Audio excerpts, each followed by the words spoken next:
Сайн байцгаана уу? Та бүхэндээ энэхүү өдрийн мэндийг хүргэе. Ингээд дараагийн видеоор уулзж байгаадаа маш их баяртай байна. За, өнөөдрийнхөө мэргээр юу үзэх вэ гэхээр яг одоо байгаа энергиараа та амьдралдаа юуг дуудаж байна вэ гэдгийг үзэхээр шийдлээ.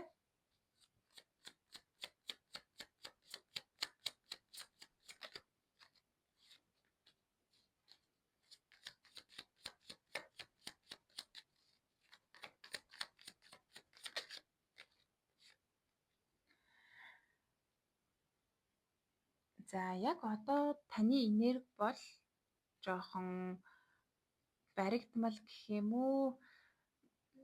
Өөрөө өөрийгөө ингээд бодлороо хүлцэн байгаад байна. Ирээдүйдээ итгэж чадахгүй байгаа, урагшлахаас айж байгаа. Гэхдээ яг тухайн зүйлийг боддоор хараад үзэх юм бол энэ нь тийм ч аюултай зүйл бол биш байна. Тэгээд энэ бол зөвхөн таны тархи толгойд явж байгаа одоо энергийн хувьд өөрөө өөрийгөө түгжсэн, ирээдүгээс айх айцаас шалтгаалсан ийм түгжээс байгаа тань. Яг энэ энергиэрээ та ингээ удаан хугацаанд явах юм бол та юуг татж байгаа вэ гэхээр гинтийн ийм огцом өөрчлөлтүүд таны амьдралд орж ирнэ. Тэгээд тэн дээр та байр заалдах магадлал айгүй их өндөр байгаад байна. Яагаад гэхээр одоо бүх энерги хумаад, бүх биеэ хумаад ийм ч юм болчихой, тийм ч юм болчихой, ингээд алдчихой, тэгээд зовчихой гэдэг ийм баригдмал болгоомжилсан энергитэй байгаа учраас таны амьдралд ингээд нэг жоохон өөрчлөлт орж ирэхэд та тэн дээр нэлээд их сандарч нэлээд их түгшиж тухайн жижиг асуудлыг хэд томруулж хүлээн авах магадлал айгүй их өндөр байгаа даа. За тэгэхээр ер нь энэ бодлын хүлээс буюу энэ нэг таныг ингээд хүлээд байгаа, урагшлуулж чадахгүй байгаа, айгаад байгаа зүйлийн шалтгаан гэх юм уу? Чинээс гарах аргыг нь харж өгье. За энэ бол зүгээр л таны дотоод айдас байгаад байна. Хүзэр бол таныг зүгээрээ санаа зовлтгүй урагшаа яваа. Энэ өөрөө чинь бодож байгаа шиг тийм аюултай зүйл бол биш шүү. Энэ харин ч амьдралыг чинь илүү их хөгжүүлэх, таны зүрх сэтгэлийг илүү их тэлэх зүйл байгаад байна. Тэгээд магадгүй яг одоо энийг үзэж байгаа хүмүүс би ирээдүйд тийм болно, би дараа нь тийм болно, би 2 жилийн дараа тэгнэ, би 3 жилийн дараа тэгнэ гэсэн ийм үргэлж ямиг ингээд цаг хугацаатайгаар хоошин тавьдаг хүмүүс байх гэдэг. Тэгэхээр ингэх ерөөсөө шаардлага байхгүй. Зүгээр л урагшлахад амьдралыг чинь өмнө бараг ингээд саад тотгор байхгүй байна гэж хэлж байна. Ер нь бүр уг суур шалтгаан нь юу вэ? Яагаад урагшилж чадахгүй гацаанд орсон бэ?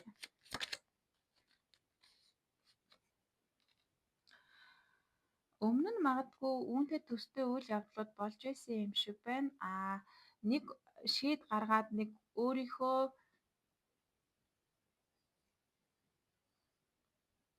одоо ингээд бодлоор гэх юм уу өөрөө зориглоод ямар нэг юм хийсэн чинь тэр нь бүтээгүйгээс болоод за би ер нь ингээд шийд гарвал ер нь буруу гэдэм байх. Би ер нь дандаа буруу зүйлийг авдیں۔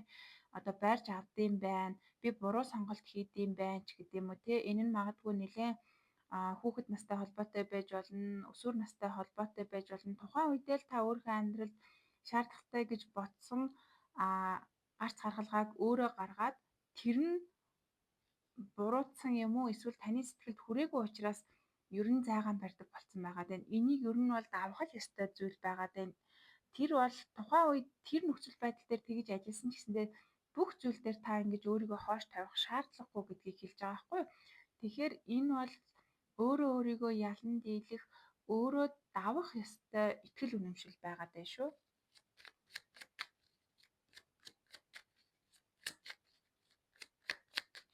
За одоо яг энэ бодлын хүлээсийг та давж чадах юм бол энэ бодлын хүлээсийг даваад гарчхад цаана нь танд ирэх шагнал гэх юм уу? Тэр зүйл нь юу байгаа вэ?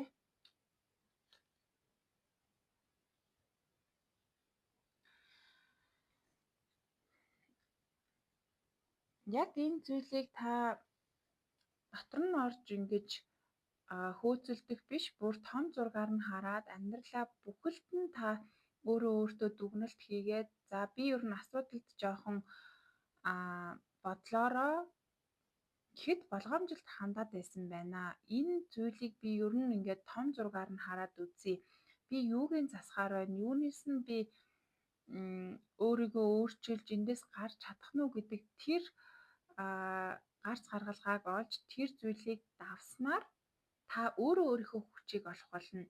Та өмнөө тохиолдсон асуудлуудыг төвөггүйгээр шийдчихдэг, ард нь гарчдаг. За жижигхэн зүйлээс ч гэсэн аз жаргалыг мэдэрч чаддаг болно. Яг одоо хэд болгоомжлсон байгаа учраас ер нь ингээд амьдралд нь жижигхэн юм болонгууд л маш хүчтэй ингэж бухимддаг, ууралдаг тийм ээ. Нөгөө талаар нь баярлахаа ер нь мартцсан. Тэгсэн хэрнээ илүү их түгшиж, илүү их уурлаж, илүү их бачимдаад байгаа байхгүй юу? Тэгэхээр энэ зүйлээсээ гарнаа. Жижигхэн зүйлсээс аз жаргалыг мэддэг болноо. Энэ нь ер нь бол яаж ч болохгүй таны бараг нэг талаараа заавал хийх ёстой зүйл болчиход байгаа байхгүй юу? Яг одоо байгаа энергиэрээ юу ч өөрчлөхгүй яваад ах юм бол та өөрийнхөө оюун бодлынхоо тэр чадварыг гаргаж чадахгүй хаагаад байна гэсэн үг. Маш том зүйл хийх одоо шаардлагатай үед бодлоосоо айгаад жижигхэн зүйлийг чимхэлж амьдрна гэсэн үг.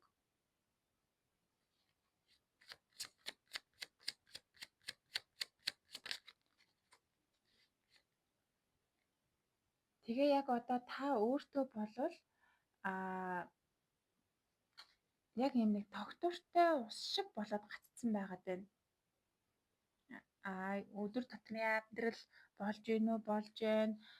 Ямар ч л байсан нэг дутагдж гачигдаал учиргүй их одоо ингээл нэг одоо мөнгө төгрөгний ч юм уу идэж уухын ч юм уу тийм хүслэн бол байхгүй.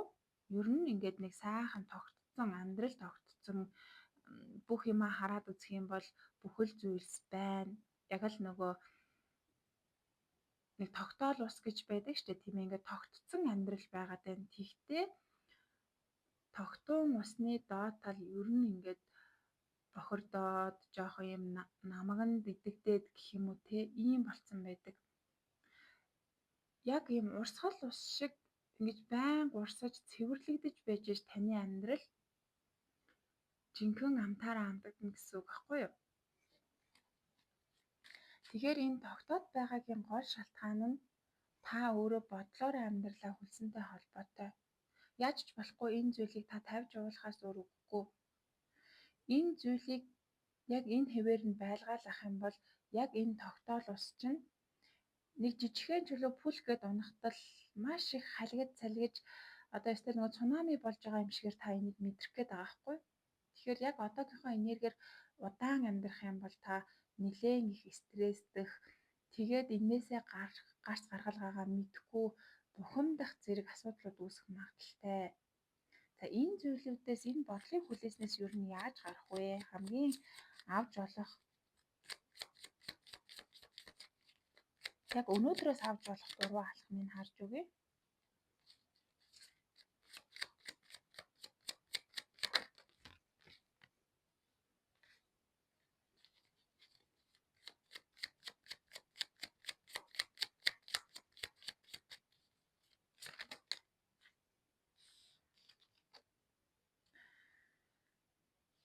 Ер нь ингээд түрүү нөгөө нэг тогтоол устай ингээд жишээ авсан те тэрэн шиг яг л ер нь юмыг жоохон хөдөлгөөнд оруул энерги жоохон урсгах гэж хэлж байна.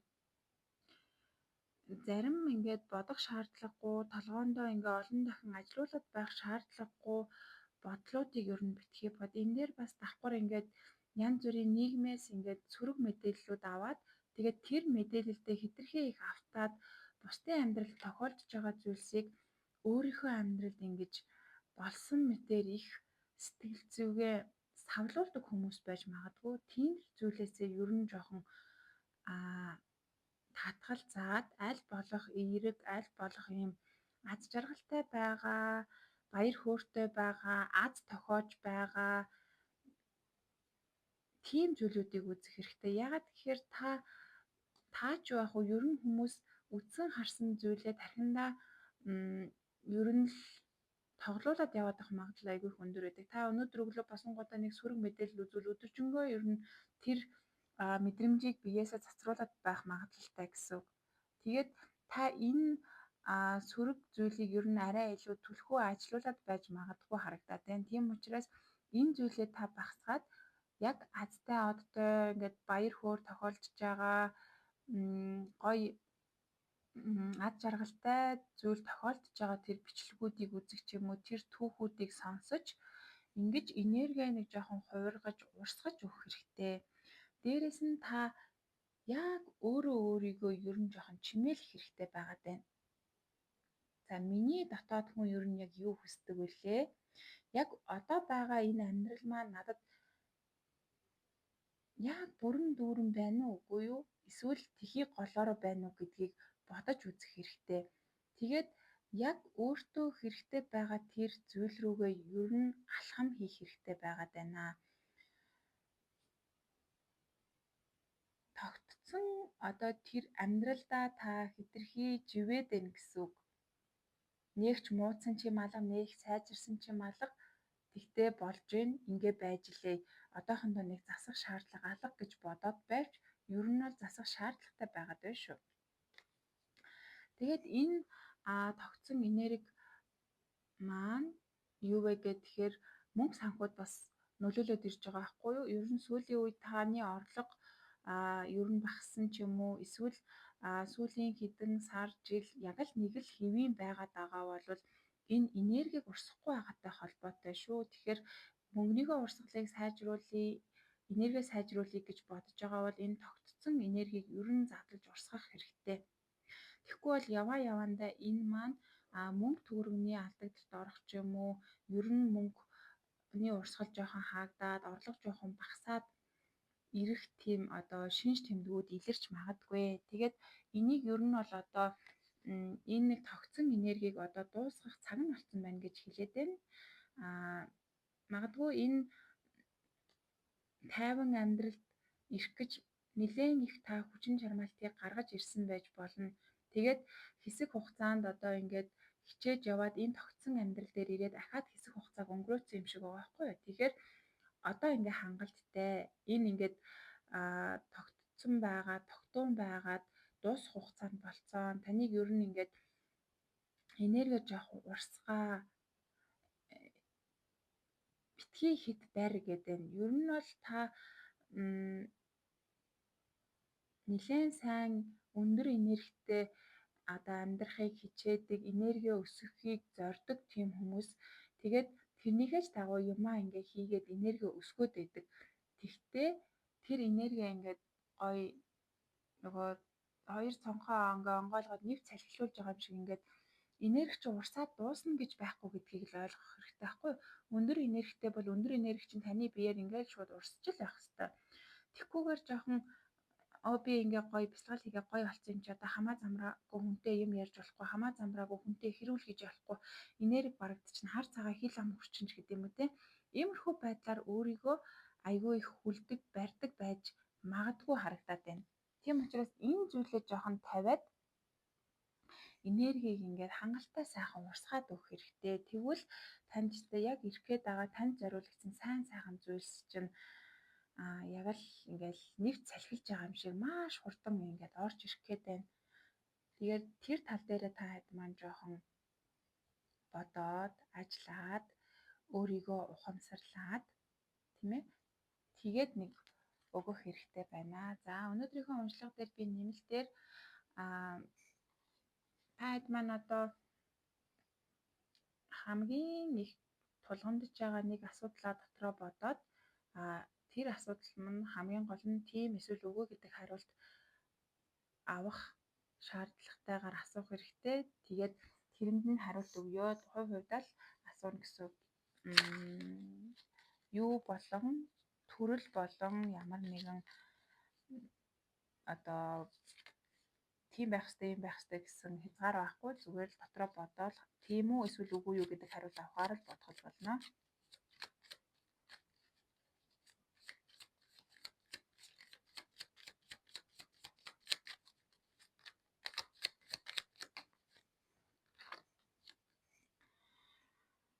Тийм гэдэг хариулт гарч ирлээ. Таны асуусан асуултных нь хариулт. Тэгээд энэ яагаад тийм гэж байгаа вэ гэвэл хамгийн цаад талын зорилго нь ер нь ийм дүүрэн байх, сэтгэл амгалан байх, нэг юм бүтгүүл гэж асуусан юм шиг надад санагдаад байна. Энэ нь тэгээд магадгүй миний виз бүтгүү эсвэл одоо тэр бит хоёрын харилцаа бүтгүү ч юм уу те. Тэгээд тэр хамгийн цаад талын зорилго нь ер нь бол та ийм сэтгэл санаа дүүрэн байх, ад жаргал мэдрэх, баяр хөөртэй байх. Ер нь л ийм дүүрэн, дэврүүн, хаар дүүрэн байх л тийм зоригтой асуулт асуусан юм шиг байна. Тэгээд энэний яагаад тийм гэж гарч ирж байгаа вэ гэхээр тэр сэтэл чинь сайхан байна. Бодож байгаа бодол чинь ийм дүүрний төлөө байгаа учраас энэ ямар ч саадгүй биелнэ гэж хэлж байна шүү. За тэгээд өнөөдрийнхөө уншлагатай хамт байсан та бүхэндээ чин сэтгэлээсээ баярлалаа. Дараагийнхаа уншлагаар эргээд уулзъя.